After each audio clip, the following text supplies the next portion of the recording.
Sally Ride and her exploration of space. Sally Ride was the first American woman and the youngest person to explore space. Her great interest in math and science from a young age allowed her to become an astronaut. She exchanged her ideas of science and math with young girls everywhere by sharing her exploration stories from space, writing award-winning books, and founding her own company, Sally Ride Science. Ride's role as the first woman astronaut meant that she encountered both criticism and support from the media. Despite this, her legacy attracted many young women to science and math fields and has been an ongoing source of inspiration for women worldwide. Sally Ride was born on May 26, 1951, during the baby boom, a time after World War II when there was a big increase in the amount of babies born. Sally grew up in Encino, California with her two parents and her sister, Karen Ride. During her childhood, Sally was a straight-A student, and she was also very athletic. She often played sports with neighborhood friends and was considered an equal to her male friends. They picked her to be on teams for any sport. Though she liked all sports, her favorite was tennis. Sally ranked 18 on the National Junior Tennis Circuit, which allowed her to attend Westlake Private High School on a partial tennis scholarship. In high school, she became interested in physics and enrolled in the program at Swarthmore College. During this time, however, she still continued to play tennis and dropped out of Swarthmore to focus mainly on the sport. While playing with professional tennis player Billie Jean King, Sally was told that she had the ability to play professionally, but instead of pursuing this recommendation, Sally Ride attended Stanford University as an undergraduate student.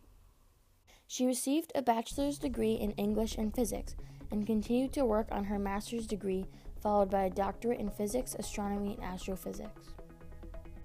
After seeing a newspaper advertisement from NASA, Sally Ride applied for the job. As a contestant against 8,000 other people, she was selected as a young scientist to be a mission specialist on space flights. She was one of 6 women chosen and one of 35 people overall. Sally's sister Karen commented on an online interview we had with her. Sally did not appear to be surprised when she was chosen, for she was always able to accomplish what she wished through hard work. She was still tremendously thrilled to be a part of this amazing experience. She began her flight training at NASA in 1978. Up until this point, most astronauts had been former military pilots. Now, NASA was looking for others. Little did she know that she would soon be one of the first women to go up to space. During an interview with spacesuit and space toilet designer Don Refk, the lead engineer from Hamilton Industries, aka Dr. Flush, we learned something that no one had expected. There was an influx of making space as co-ed as possible. Training for going up into space included parachute jumping, water survival, weightlessness, radio communications, and communication. She mainly talked about how much fun it was and how it felt to be weightless. Also, she talked about the incredible view of Earth and the experiments she performed, said her sister. Another challenge that NASA faced with Sally joining was the bathrooms. Don Rep, who also designed the space toilet, said that there was much difficulty in designing the toilet. There needed to be privacy for the astronauts, while at the same time be able to work effectively in flights. In the end, NASA just decided to hang a curtain, which was nicknamed and is still called the Sally Curtain. Sally Ride wasn't fond of the media attention. She had always been a quiet and private person. But being an astronaut or even part of NASA, Sally faced tremendous media attention. When the media found out Sally was going up to space, the reaction was varied. Most people were thrilled, and Sally found herself on the cover of newspapers and magazines everywhere. However, she encountered some criticism. People Weekly magazine writer Michael Ryan wrote in one of the 1983 editions about comments made by TV host Johnny Carson that the shuttle launch was being postponed until Sally Ride could find the purse to match her shoes. And there was more criticism towards Sally. People were just waiting for her to fail. Sally Ride took 2 trips to space. Her first trip was in 1983 aboard the Challenger. It launched from the Kennedy Space Center in Florida on June 18, 1983. It was the second trip for the spaceship, although it was the first trip with 5 people on board. Sally's crewmates were Captain Robert L. Crippen, Space Commander, Captain Frederick H. Hawk as pilot, and Colonel John M. Fabian and Dr. Norman E. Thagard as mission specialists. There were many different goals for this trip, including deploying satellites for Canada and Indonesia, operating the Canadian-built robot arm to perform the first deployment and retrieval with the shuttle Pallet satellite, and conducting the first formation flying of the shuttle with a free-flying satellite. The entire flight lasted 6 days and was a success. On June 24th, the crew landed on a lakebed runway at the Edwards Air Force's base in California.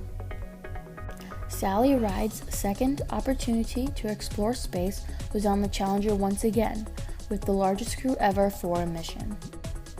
The commander of the trip was Captain John A. McBride. The fellow mission specialists included Dr. Catherine D. Sullivan and Commander David C. Leestma. Payload specialists were Commander Mark Garneau and Paul Scully Power. The crew deployed the Earth with the OSTS-3 Pallet and large format camera, as well as demonstrating potential satellite refueling with an EVA and associated hydrogen transfer. The flight was 8 days and successful.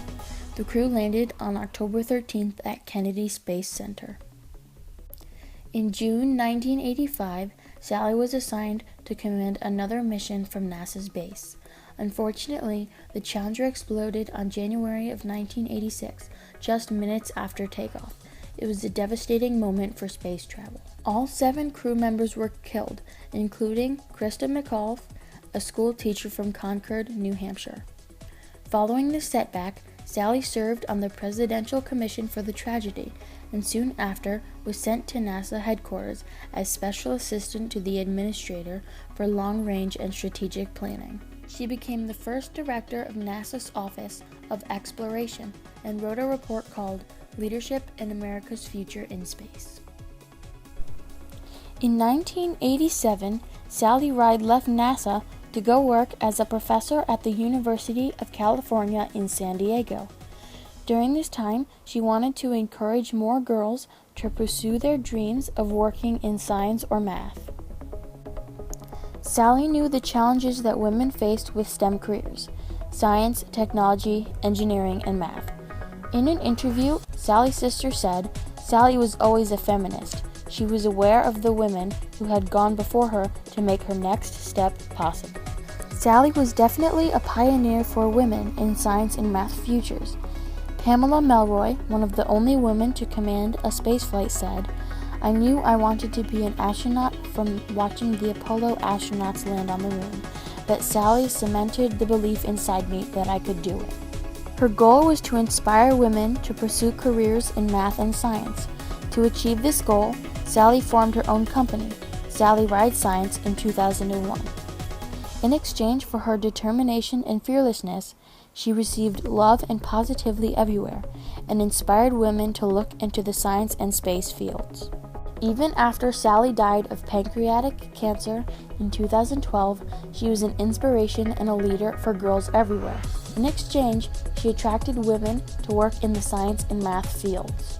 Even when she encountered unwanted media attention, she was always the image of a leader.